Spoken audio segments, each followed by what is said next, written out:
Yesterday, the New York Times published a piece about newly elected GOP Congresswoman Mayra Flores, where they referred to her as a far-right Latina.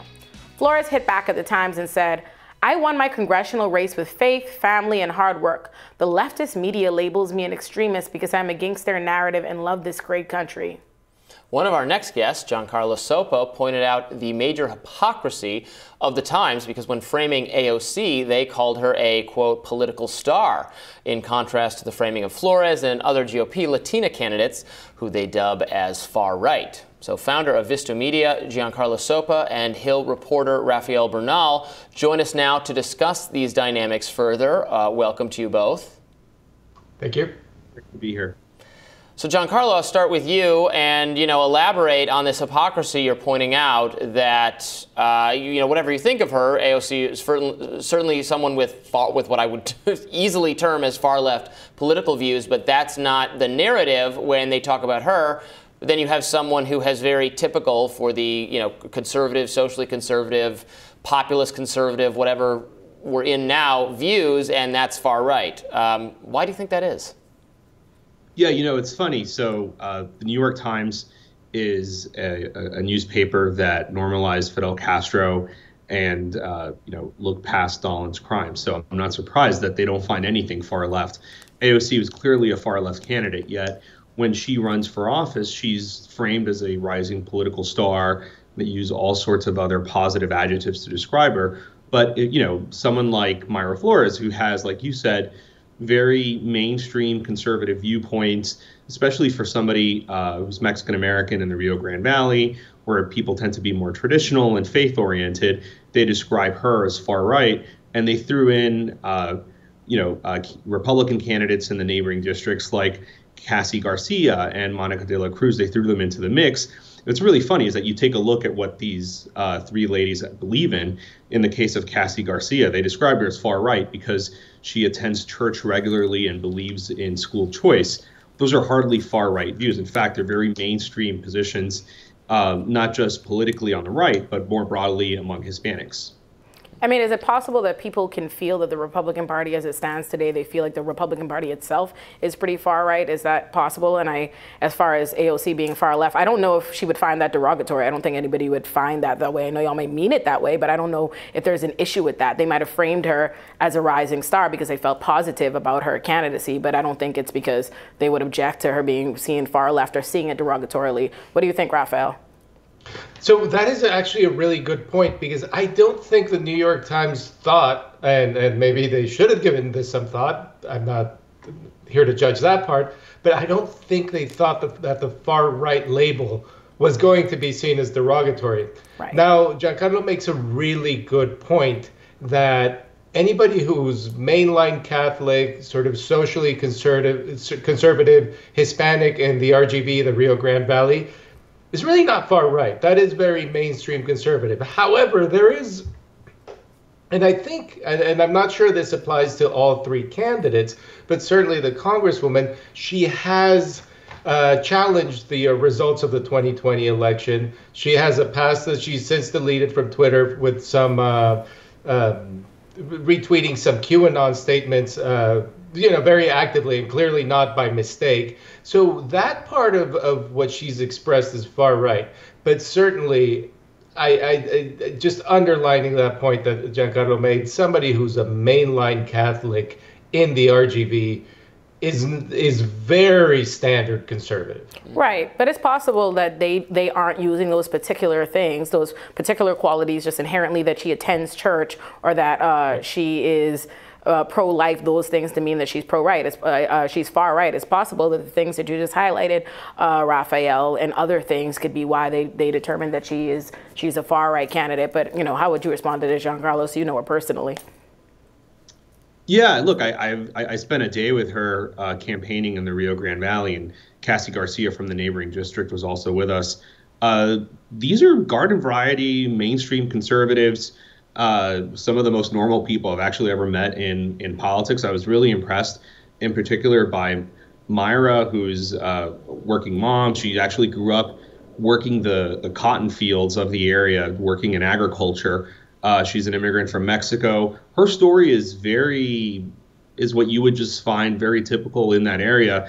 I don't find her views far right at all. They're pretty mainstream conservative views. She's actually expressed some very moderate views, I'd say, like, for example, on wanting to find a solution for the DACA kids who live in that area. So she's garden variety conservative. I think she's being maligned at a national level because of the change that's happening more broadly among Hispanic voters. We saw that they shifted 10 points between 2016 and 2020 in their support for Republicans, and that we see that Democrats cannot forget turning Texas blue. They can't win a lot of other states if these shifts continue happening. And I think that's really the main reason why we're seeing the smearing of Mayra Flores and other Republican Hispanic women. So you would consider being called far right, being maligned, you would consider that inherently derogatory? I think in the way that they're trying to say it, they mean it in a derogatory fashion. I mean, look, if supporting school choice and religious liberty and supporting a strong border makes someone far right, then you can put most Hispanics who live in that area under that category. Now, the way that they frame the story, they make it seem like she's a fringe candidate or that these are fringe views. They're actually very mainstream views among Hispanics. The Hispanics have a lot of nuance, political nuance and sophistication in their political views. They're not a monolith, and we tend to view things very differently. Flores appeared on Fox News last night with Laura Ingraham, where she spoke to this. Let's watch. Look, all I can say is AOC does not represent the Hispanic community. Definitely does not represent Texas District 34 and who we are here. And we're not worried about, the Washington nonsense, Latinx, worried about the cost of living, gas, food, healthcare. That's what we're worried every single day. We're not waking up, and thinking about, what's happening in Washington. They're just so disconnected. Yeah, Rafael, I think I would describe the tone of the New York Times story that we're discussing as almost incredulous or like, how is this happening that Democrats are losing Latinos? I think it reflects the Democratic Party's confusion and frustration that the whole idea that was, conceived during the Obama administration, that Democrats are ensured this kind of permanent majority because the more minority voters there are, the more people come to this country, they're going to all vote Democrat. And that has turned out to be totally wrong. And both parties are coming to cope with that and I think deal with the ramifications of it. But, it's hard to understand exactly how the Democratic Party went wrong with these voters, but they clearly did. And do you think this is going to continue to really hard? It's got to get worse. It's a trend, I think.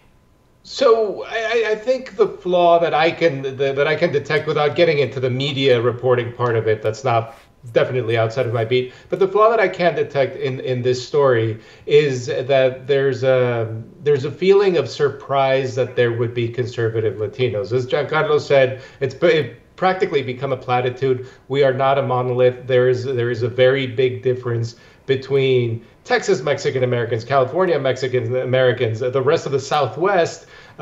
Within the rest of the Southwest, definitely huge differences with Florida and populations in the Northeast. So, AOC is representative of her district, and Mayra Flores says it correctly. She's not representative of Texas 54. She never intended to be. She's of Puerto Rican origin from Queens and the Bronx, and she's representative of that area. Let it be said that she's about as far left as Nidia Velázquez, who represents a neighboring district, who's been there since the early 90s. So it's not really a movement toward the left. It's just a sort of a generation change. Now, I do think that it's easy to see where Democrats have gone wrong. They haven't really lost that many Latino voters.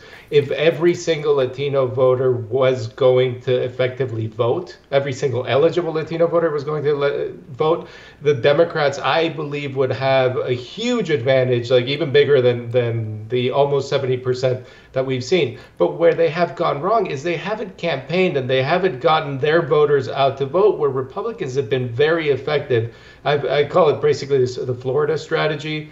Republicans were very effective in energizing conservative Latinos in Florida to vote, and they learned that lesson, and they're exporting it to Texas. They might be exporting it to places like Georgia and certainly Senate seats like Arizona and Nevada. And the Democrats have been basically caught napping on this. They don't reach out early enough. They don't invest enough money. It's not that Latinos are moving away from Democrats toward Republicans. It's that Democrats who have a very big proportion of a very large population are not doing the work to get that proportion out to the polling stations. Well, thank you both for joining us, Rafael and Giancarlo. We'll be back with more Rising coming up.